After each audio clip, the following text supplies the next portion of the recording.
Welcome to Sports News. Today's show, we have a presentation on star varsity volleyball player Steven Tran and his journey on overcoming drug abuse.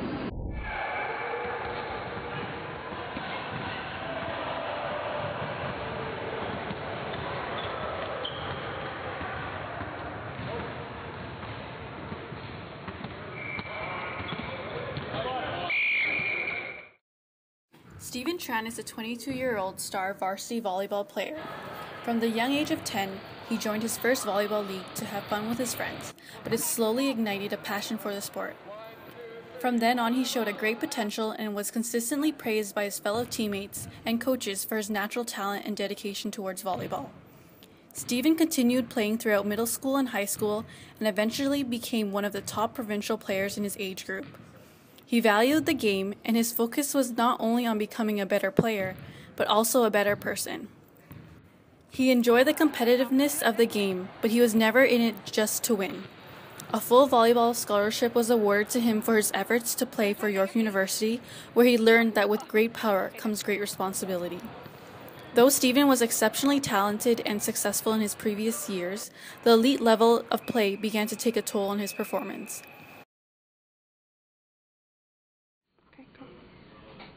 I started playing volleyball when I was a little kid. I made the high school team and I got recruited into university, and all of a sudden it became a big part of my life. Steven has always been one of our top players. He consistently showed a great level of commitment and dedication to the team that was recognized by everyone. He was highly valued by his players and looked up upon by all members of the team. Within the last few weeks, he began showing up late to practices, he wasn't mentally prepared for his games, and he just showed an overall lack of effort. I noticed that Steven's performance had clearly declined. His movements and decisions were slower and less accurate than they used to be, and it was evident that his emotions were taking a toll on his performance. Steven seemed a lot less confident in himself and often lashed out in frustration. I overheard a conversation between Steven and a few of the players on the team about one of his late nights, and he mentioned popping some sort of drug. Being concerned for his health, I referred him to sports psychologist Jen Gan. I was dependent on a lot, and that came with a lot of pressure. Sometimes the pressure became too great for me to deal with. And then my parents were always on top of me with my schoolwork and everything, and it just all came together, and then ecstasy just helped me relieve all that in a way that I couldn't do so myself. Raving a lot and using ecstasy felt like my only method of coping.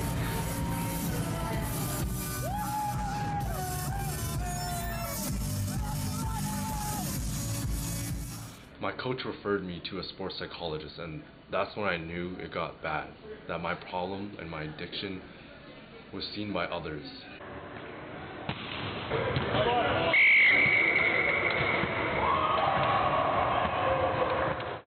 Ecstasy, which is more formally known as MDMA and more recently known as Molly, is a synthetic proactive drug that has its similarities to the stimulant amphetamine and the hallucinogen mescaline. It produces feeling of increased energy, euphoria, emotional warmth and empathy towards others, and distortions in sensory and time perception, and has been a large influence on the culture of raving and music festivals. Ecstasy acts by increasing the activity of three neurotransmitters, serotonin, dopamine, and norepinephrine. The large surge in serotonin caused by ecstasy depletes the brain of this important chemical, causing negative after effects including confusion, depression, sleep problems, drug cravings, and anxiety that may occur soon after taking the drug or during the days or even weeks thereafter. This occurred in Steven's case, as his evenings and weekends out partying while consuming ecstasy started to affect all aspects of his life. Substance abuse is a pathological use of alcohol or drugs, and in this case, for Steven, it is the substance abuse of ecstasy, otherwise known as Molly. Substance abuse is characterized by the inability to reduce consumption and impairment in social or occupational functioning. And so I met with Steven, and we talked about why his athletics, as well as his academics, suffered. The most dominant strategy for reducing the debilitating effects of the stress response is to reduce arousal through breathing exercises. Relaxation is a technique often used by sport performers to calm themselves, thereby decreasing their anxiety and control their arousal states a little better. It involves decreasing heart rate, breathing rate, and muscle activation. Together, Stephen and I found that his biggest obstacle was finding a healthier form of stress relief, to relax and calm down, especially after pre and post games, instead of always falling back on raving and ecstasy. The decision to learn some relaxation methods really helped Stephen move from that lifestyle. The ability to relax and focus on the skill to be executed is not something that can be implemented instantaneously, but rather it is developed over time and with practice.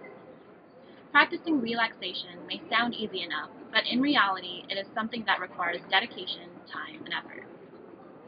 When Stephen first came to me, he was hesitant and neglected to see his problems. He was not aware that a problem existed and was reluctant to go into these problems. This often occurs with well-developed athletes. When an elite-level athlete feels as if he or she is untouchable, they are considered to be psychologically invincible. In this state, they believe that negative consequences do not need to be dealt with because of their status and position on the team. Here today, we have Stephen in studio to elaborate on how he overcame his problem with substance abuse. So, Stephen, can you tell me when you realized you had a problem? I first realized I had a problem when my grades started declining. My play during volleyball, the games, wasn't as good as it should be. All those long nights I stayed out, raving caught up to me, and I coped with all the stress with substance abuse, using drugs, and eventually my coach told me I had a problem. Can you explain to me what exactly made you so stressed? Well, I was the number one player on the team. My teammates looked up to me. I was a role model. I was playing at an elite level, and my family and my friends, my coach, they were all pressuring me to do well, to get that game-winning shot. And sometimes, like, the stress was too much for me to even handle. I know it wasn't the best method, but my way of coping with the stress and relaxing was to use ecstasy.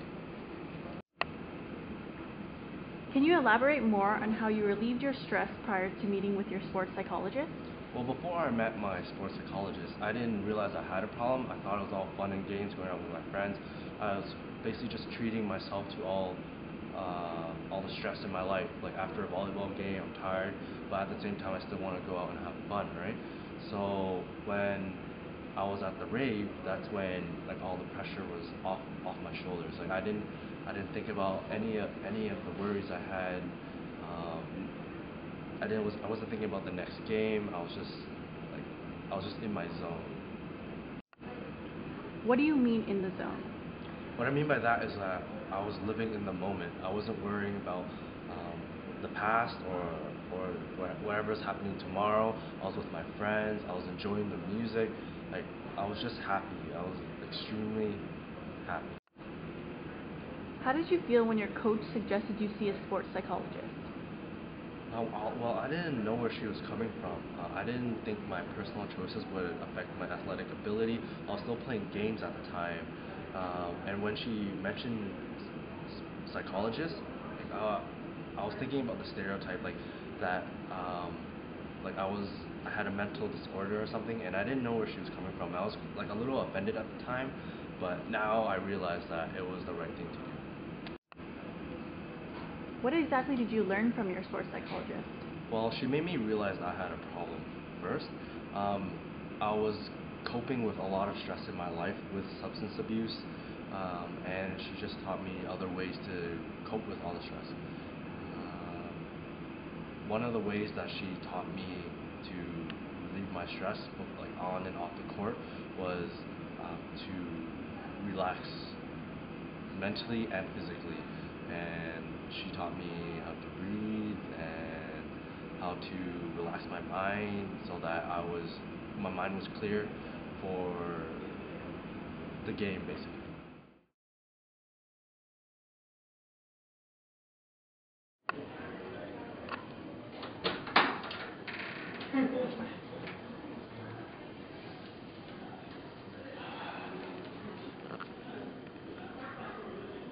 Inhale slowly, deeply through your nose, and exhale gently through your mouth.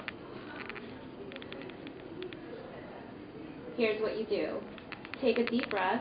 Allow your face and neck to relax as you breathe out. Take a second deep breath. Allow your shoulders and arms to relax as you breathe out. Take a third deep breath. Allow your chest, abdomen, and back to relax as you breathe out. Take a fourth deep breath. Allow your legs and feet to relax as you breathe out. Take a fifth deep breath. Allow your whole body to relax as you breathe out. Continue to breathe deeply, and each time you breathe out, say the word relax.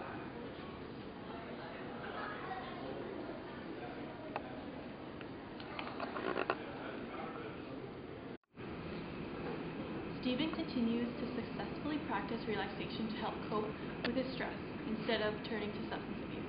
He is back on the team with full force and now helps his fellow teammates and friends practice breathing methods prior to competition and practices. Thank you, Stephen, for coming in today. Thank you. Thank you for having me. It's been a pleasure. And thank you everyone else for tuning in to Sports News.